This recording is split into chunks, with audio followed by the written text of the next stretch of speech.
Have you ever felt like you can hear someone talking, but you just can't quite make sense of the words?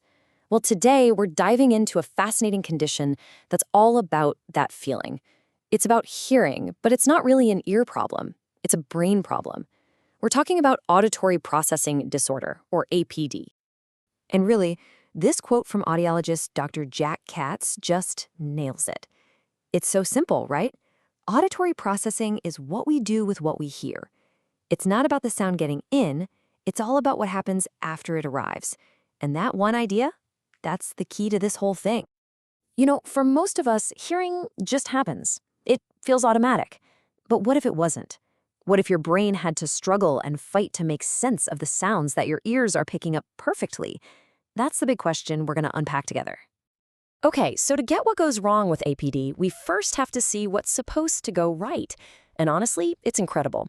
I want you to think of hearing as this amazing journey that sound takes along a super fast, super complex neural superhighway, starting at your ear and racing to the deepest parts of your brain. So here's a roadmap of that journey. First, you've got the on-ramp. Sound waves hit your ear and get turned into an electrical signal. Then, bam, that signal hits a bunch of checkpoints in the brainstem, which are kind of like a high-tech sorting facility, figuring out basic stuff like where did that sound come from? From there, it gets relayed up to the final destination, the auditory cortex. And that's where the real magic happens, where the brain finally understands, oh, that's my name being called. And here's what's so cool about this whole system. It has this feature called internal redundancy. Basically, our brain isn't relying on just one single road for sound. Nope. It's got multiple, overlapping highways. Info from your right ear zips over to both sides of your brain, and same for the left. It's a seriously robust, built-in backup system designed to make sure the message almost always gets through no matter what. Okay, so we have this brilliant, practically fail-safe system, but what happens when there's a problem? What if, despite all those backup routes, there's a traffic jam on that neural superhighway? What happens when the signal gets scrambled? And this is so important to understand. It's not about being deaf. A person with APD can hear a loud noise like a fire alarm, no problem. The issue is with the details, the nuance.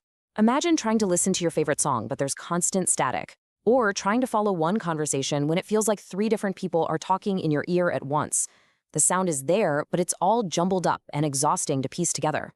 So what does that scrambling actually look like in day-to-day life?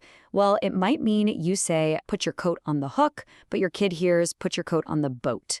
Or trying to follow a simple multi-step direction like go to your room, grab your backpack, and meet me by the door becomes this massive, almost impossible challenge. And trying to have a conversation in a busy restaurant, forget about it. All that background noise just turns into an overwhelming wall of sound.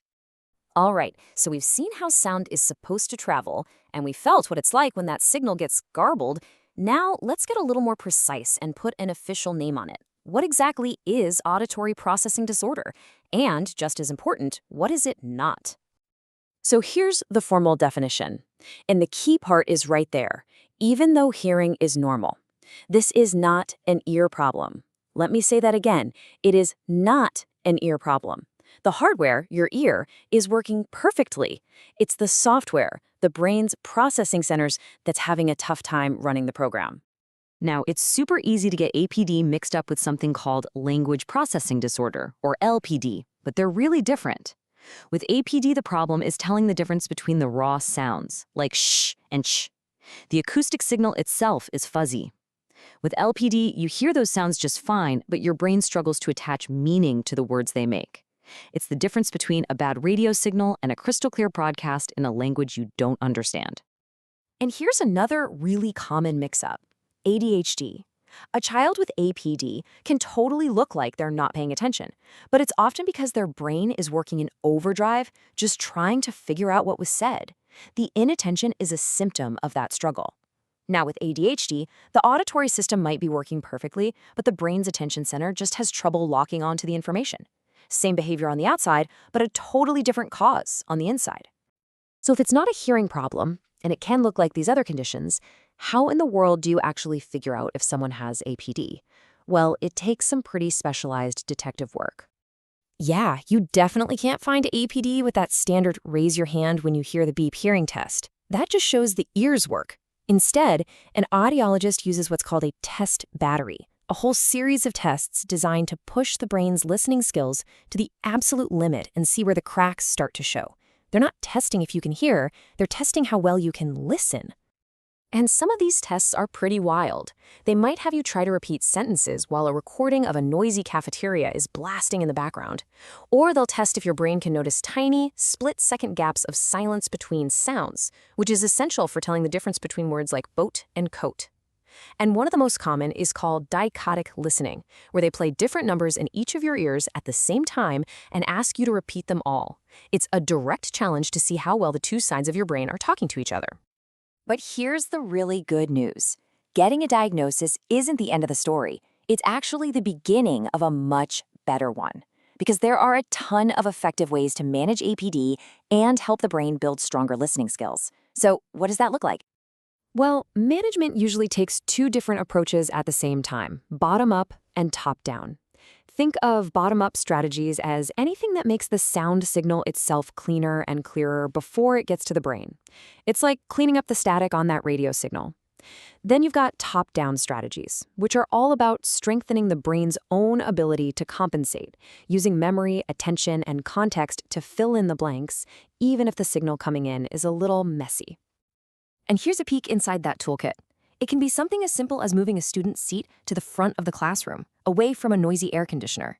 Or it can be more high-tech, like a personal FM system, where a teacher wears a microphone and their voice goes straight into a listener's earbuds. And at the same time, we can teach the brain new tricks, like how to use visual aids to back up what they're hearing, or how to predict what someone's going to say next based on the topic. It's all about finding what works. When you get right down to it, APD teaches us something profound. There's a huge difference between hearing and listening. Hearing can be passive, something that just happens. But listening is an active, incredible neurological skill. And understanding this condition doesn't just help those who have it, it's a challenge for all of us to think more about communication. So it leaves us with this question: how can we create environments in our schools, our offices, our homes, where everyone has a better chance of not just being heard, but of being truly understood?